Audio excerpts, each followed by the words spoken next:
Here are some points for your reflection. Please write them down and share them with your friends. The first question is, in what areas of life do I need to grow in humility? Sa anong mga aspeto ng aking buhay kailangan kong lumago sa kababaang loob?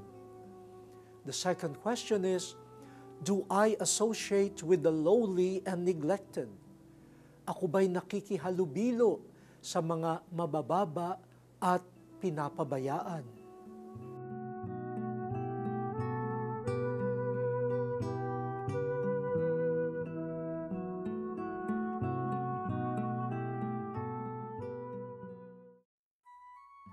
Most loving and almighty Father, by the coming of your Son Jesus to the world, you revealed your face to us.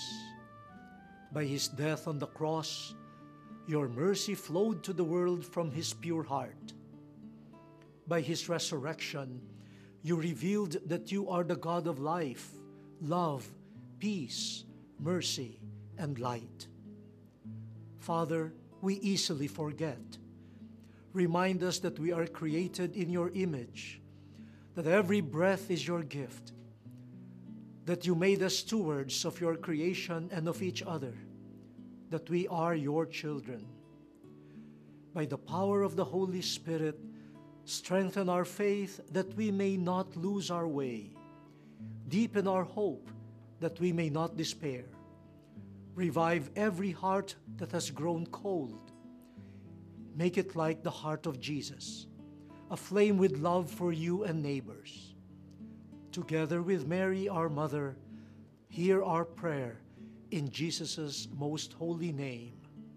Amen. Thank you for watching The Word Exposed.